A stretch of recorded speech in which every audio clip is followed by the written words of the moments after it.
प्रिय दोस्तों, आज मैं बताऊंगी कि भगवान ने स्त्री की रचना करते समय उनमें कौन सी ये कमी छोड़ दी थी। आज का प्रसंग हम सबको जान लेना अत्यंत आवश्यक है।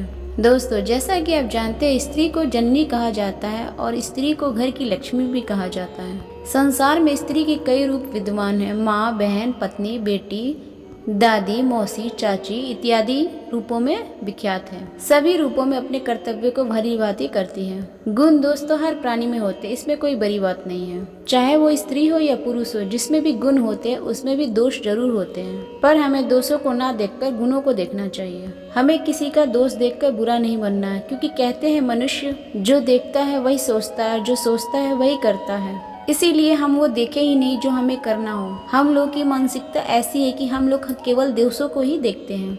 यही कारण है कि हमारे अंदर गुणों का अभाव रहता है, दोषों की अधिकता भरी रहती है। हम जानबूझ के किसी का अच्छा नहीं देख सकते, उसके केवल दुर्गुणों को देखते हैं और उसके दुर्गुणों को देखकर हम अपने मन, मस्तिष्क, विचार और वाणी में गंदगी इकट्ठा करते रहते हैं और साथ ही उसी को अपनी वाणी और कर्म द्वारा लोगों तक फैलाते रहते हैं। यहाँ हम दोषों को ना देखकर केवल गुणों पर दृष्टि डालते हैं। स्त्री संसार में भगवान की सर्वश्रेष्ठ रचना है। स्त्री के कारण ही संसार का संतुलन बना हुआ है। बाहर से देखने में जितनी ही कोमल होती है, अंदर से उतनी ही कठोर होती है। भगवान ने उतना ही मजबूत बनाया है। लेकिन उससे पहले अगर आप चाहते हैं माता रानी के आशीर्वाद आप पे बना रहे, तो इस वीडियो को एक लाइक और चैनल को सब्सक्राइब जरूर करें और कमेंट्स बॉक्स में जय माँ लक्ष्मी जरूर लिखें। संसार की हर परिस्थिति, हर दुख से लड़ने की शक्ति उसके अंदर होती है। हृदय में ममता का अपार भंडार होता है और करुणा का भाव होता है। संसार के प्रति बेशुमार गुण होता है। अपने बच्चों को लालन पालन करने की शक्ति होती है। पुरुष को सुख प्रदान करने की अद्भुत कला होती है। स्त्री मानव और मानवता की रक्षक होती है। इसीलिए हमारे देश में स्त्री को लक्ष्मी का नाम से जाना जाता है। थी उसकी पूजा होती है। कहते हैं जिस घर में लड़की की पूजा होती है या नारी की, वहाँ देवता हर समय निवास करते हैं। जहाँ भी स्त्री का अपमान होता है वहाँ दबाया जाता है, सताया जाता है, वहाँ भयंकर दुख अपार भंडार हो जाता है। साथ ही वहाँ दरिद्रता घात लगाए खड़ी रहती है। लक्ष्मी का आगमन स्त्री पूजा से ही होता है। इसीलिए आपसे निवेदन है कि स्त्री को कभी भी तुच्छ न समझे। स्त्री पुरुष की शोभा है। स्त्री से ही घर बना है। लकड़ी पत्थर से बना घर जब तक वो घर नहीं होता, जब तक उस घर में स्त्री का वास नहीं होता है। स्त्री को गृहिणी इसलिए कहा गया है, उसके आने पे ही घर बनता है। साथ ही बिना स्त्री के घर की कोई भी शोभा नहीं होती। भगवान ने स्त्री को बहुत ही सोच समझ के बनाया है। स्त्री बनाने में प्रार्थना ने काफी समय लिया था ताकि उनके अंदर कोई भी कमी न रह जाए। बताया जाता है जब भगवान ने सृष्टि की रचना की थी तो उन्हें रचना करने में मात्र 1 दिन का समय लगा था। परंतु यही भगवान ने जब स्त्री की रचना की तो उनको काफी समय लग गया। स्त्री की रचना करते करते जब भगवान को कई दिन बीत गए परंतु वो तैयार नहीं हुई बनके। यह देखकर भगवान का एक सेवक भगवान से ये पूछने के लिए आ गया और विवश हो गया पूछने के लिए, सारी सृष्टि की रचना एक पल में करने वाले भगवान, आखिर स्त्री की रचना करने में इतना समय क्यों लग रहा है? दूत ने भगवान से पूछ लिया, हे सृष्टि के रचयिता, हे अनंत ज्ञाता, करोड़ों ब्रह्मांड की रचना करते समय आपको मात्र 1 क्षण का भी समय नहीं लगा, परंतु अब ये ऐसी कौन सी रचना है जिसका रचना करते में समय आपको इतना समय लग रहा है? तब अपने सेवक के प्रश्न उत्तर देते समय भगवान कहते हैं, पार्षद, स्त्री मेरी सर्वश्रेष्ठ रचना है। इसे दुनिया में स्त्री के नाम से संबोधित किया जाएगा। इसके अंदर मैं अपार गुणों को प्रतिष्ठित कर रहा हूँ ताकि हर बात पे मुझे धरती पे ना जाना पड़े। मेरी इस रचना के कई रूप और कई नाम होंगे। मुख्य रूप से ये 4 रूपों में दिखाई देगी, माँ, बहन, पत्नी और बेटी। इसके ऊपर मैं सृष्टि की बहुत बड़ी जिम्मेदारी सौंप रहा हूँ। इसीलिए मैंने इसे हर परिस्थिति से लड़ने का योग बनाया है। साहस और प्रतिष्ठा का अद्भुत भंडार है।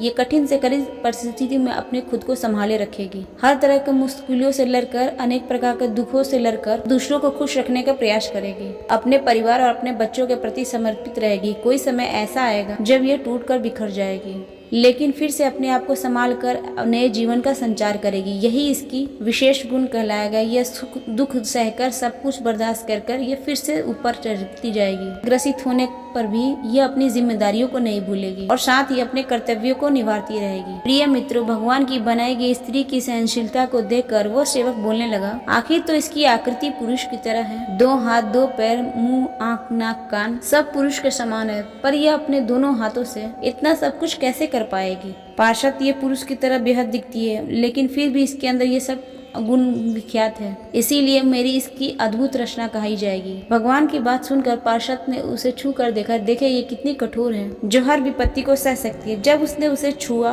वो बहुत ही कोमल थी। वो एकदम से हंस पड़ा। भगवान ने पूछा, क्यों हंस रहे हो? तब वो पार्षद बोला, प्रभु, आप तो कह रहे हो ये हर परिस्थिति से लड़ सकती है। मैं ये सोचकर हंस रहा हूँ कि आपने ये बनाई तो बहुत नाजुक है, हर परिस्थिति से ये कैसे लड़ पाएगी। मैं तो सोच रहा था ये पुरुष की अपेक्षा बहुत ही कठोर होगी, परंतु आपने तो इसे फूलों की तरह कोमल बना दिया है। तब भगवान बोले, वत्स, मेरी इस रचना की तो यही विशेषता है, बाहर से जितनी कोमल है अंदर से उतनी ही मजबूत है। इसके साहस, धैर्य और सहनशीलता को आप लोग देखोगे। यह बात सुनकर पार्षद के मन में उस रचना के बारे में और अधिक जानने की उत्सुकता जग गई। तो भगवान से पूछने लगा, हे भगवान, क्या ये पुरुषों की तरह सोच भी सकती है या फिर इसमें यही गुण विशेष होंगे? तब भगवान बोले, वत्स, इसमें सोचने की क्षमता भी अधिक होगी और समाधान करने की पार्षद भी अधिक होगी। फिर पार्षद ने देखा स्त्री रूपी रचना के गालों पर पानी की बूंदे थी। उसने उसके गालों पर हाथ लगाया तो सचमुच उस पे गालों पे पानी की बूंदे थी। पार्षद ने पूछा, हे प्रभु, इसके गालों पर पानी क्यों बह रहा है? तब भगवान बोले, वत्स, इसके आंसुओं से निकलने वाला ये पानी है। ये पानी तभी निकलेगा जब अपने आप को अंदर से ये दुखी महसूस करेगी। जब इसके अंदर किसी भी प्रकार की वेदना होगी, चाहे वो शारीरिक हो या मानसिक हो, उस समय ये अपने दुख को आंसुओं के द्वारा बहाकर बाहर कर देगी।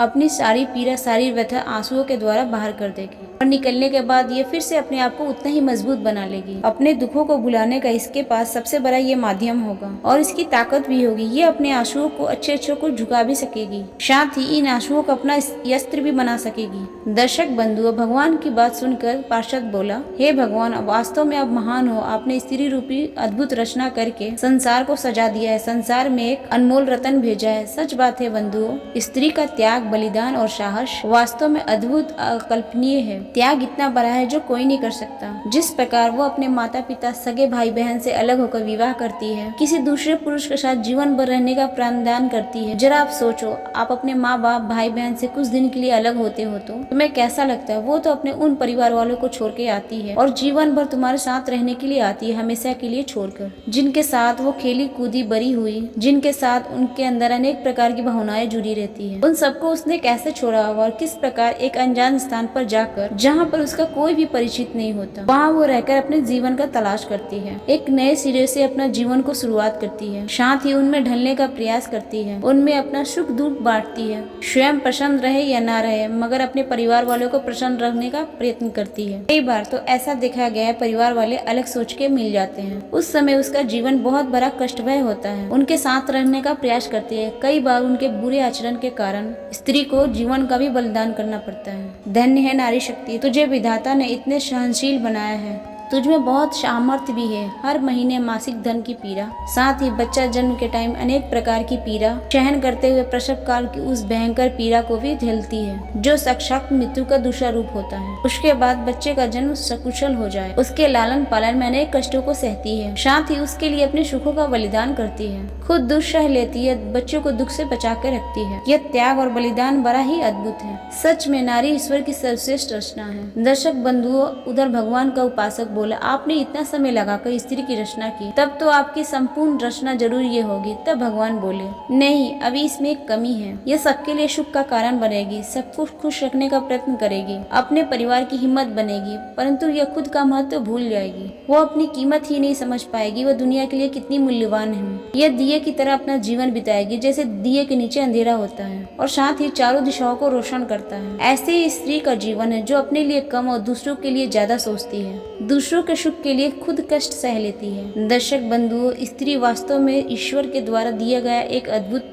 है। वह हर गुणों में परिपूर्ण है, इसीलिए कभी भी एक स्त्री का अपमान नहीं करना चाहिए, उसे कष्ट नहीं पहुंचाना चाहिए, स्त्री का सदा सम्मान करना चाहिए। दोस्तों, अगर मेरा विचार सही लगा तो कमेंट्स बॉक्स में जय माँ लक्ष्मी जरूर लिखें और मेरे चैनल रिताई भक्ति को सब्सक्राइब जरूर करें, ताकि ऐसी ज्ञानवर्धक जानकारी हम आप तक पहुँचाते रहें। फिर मिलते हैं आपके अपने चैनल रिताई भक्ति में नए वीडियो, नए विषय के साथ। नमस्कार।